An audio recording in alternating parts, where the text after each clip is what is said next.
Alright, today I'm going to be going over how to turn over cheap Amazon Molle pouches into useful caches of survival gear and medical supplies.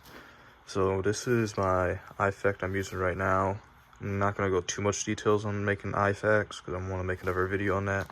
I just know that you can use these for medical supplies. So here I have this one laid out. I have just a simple e-blanket, headlamp, peripheral lens, paracord, a cheap multi-tool, extra batteries, lighter, mosquito net, extra knife, a cat tourniquet, 2 chem lights plus the 2 on the outside, and a garbage bag. I have this one also paired. I have Molle to the back of it. It's called a double mag pouch. It's just to store extra mags as this little cache. So in a scenario, if I did have a rifle with me, be able to have extra ammo, or maybe if I get separated from a wreck or something, but I have access to this cache I have stored somewhere or stored in my car, I have extra ammo in that. And so for these caches, I mean not for, well, for these caches, but for these cheap medical pouches, you have the ability to Molle it to a ruck or something quickly, or just shoving it in the top if you have room. You have the ability to Molle stuff to it, or just to put chem lights, maybe a flashlight or other stuff for the Molle up top. Of course, it has the Velcro for placards and flags, but that's just for looks. But it's got this this webbing up here that allows you to attach carabiners, so you can quickly attach it to your belt or something. You also could attach, I don't know. I also have this cheap belt attachment, just a little clip and got a little keychain thing that I have on this one that you could attach it to and have it dangle. And on this one I have an S-clip, allow you to do the same thing. What these also do is, since these are cheaper pouches and since this is a cache, you're trying to shove as much gear in there as possible, it allows you to, I'll do it this one, no, stupid. So it allows you to bring the zippers all the way to the top. Come on, one hand. It allows you to do that. And dang, I'm really struggling with one hand, but you can put each zipper loop through there, and it secures it from unzipping. Keeps it nice and tight up top. Sure, it would be able to separate like that, but that's as big as it opens. But if it's able to get like that and you didn't have it secured, it just be wide and everything fall out.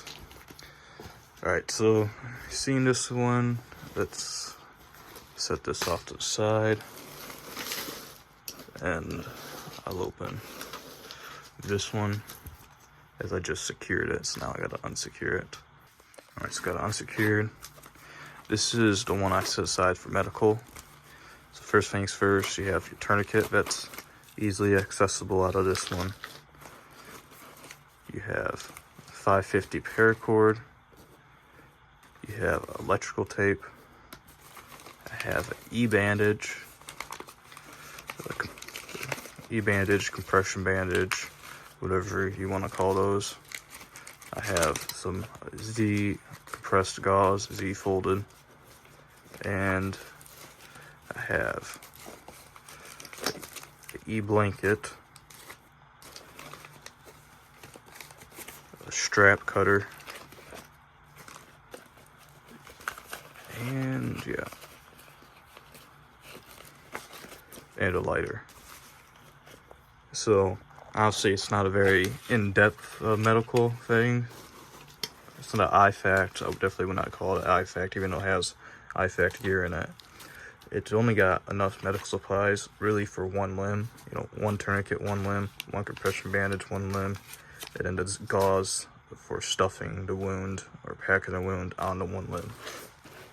But you could, I need to get more gauze because even my IFAC, they only gave me one gauze, so I need to get more gauze.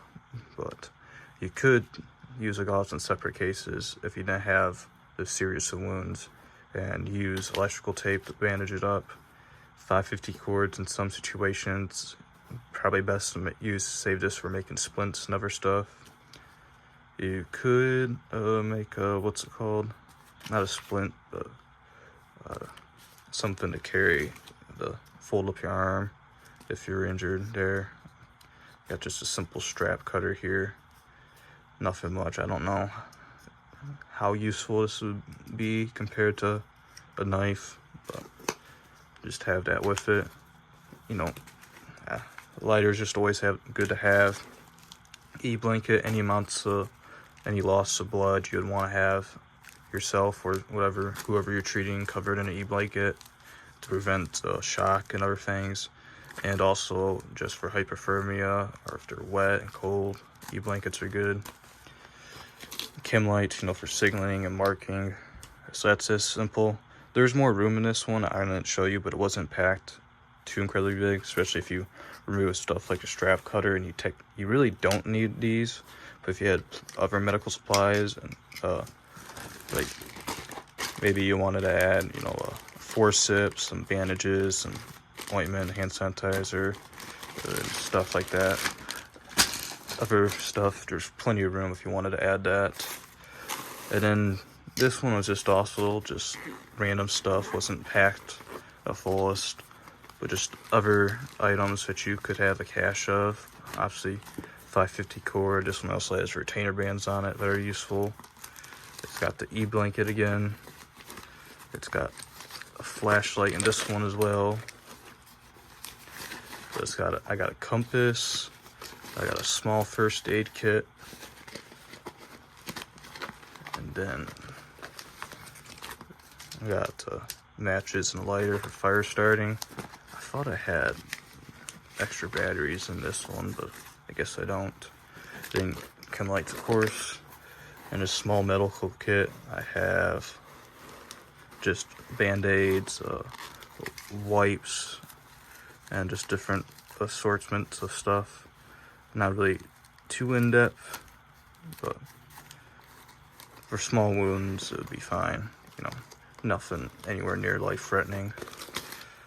Well, that's all that one. And if you could grab all three of these, I don't know.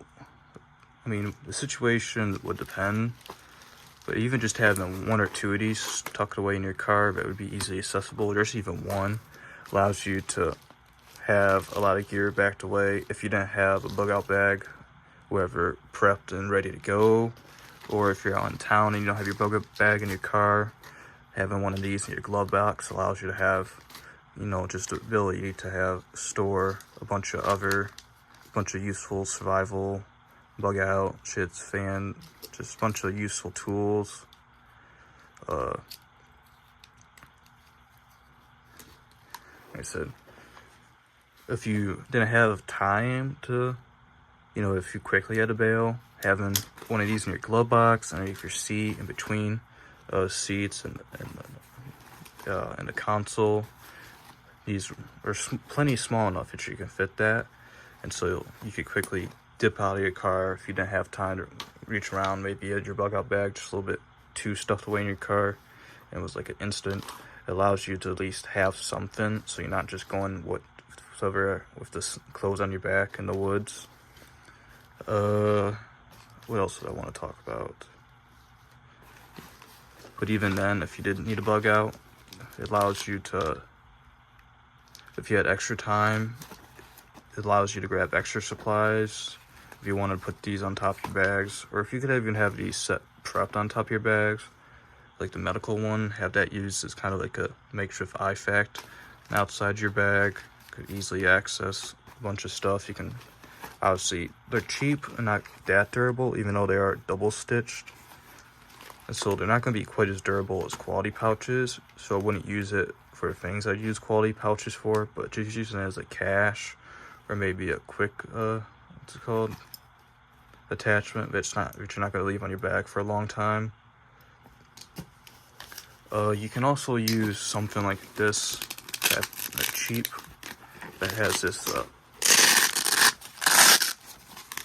rip away Velcro. Obviously that's more suitable for IFAC, and they got those placards that you can hang on the back of car seats, that all this would be good, Velcro stuff too, or not Velcro, Molle this too, or have the Molle Velcro be able to quickly rip away. I think this was probably only like 10 bucks. Still is a lot more expensive than these. It was a 4-pack for these for like 12, if that, on Amazon. I guess I guess I don't really need to go into IFACs, because I want to do another video on medical supplies and IFACs, but just wanted to show the Velcro placards would be something good. I don't have a placard in the back of my car. I've been thinking about it. There's pros and cons of having those. This is just, it's not a cheap compass, but it's not a low quality compass either. You know, it's not the military issued one. I forget what those ones are called, but it's got certain qualities about it. See, it looks like it's almost stuck. Yeah, moving now. Oh well, so just want to show stuff that you could store inside just a cheap little Amazon pouch. Hopefully you guys found something useful in this video. See you guys next time.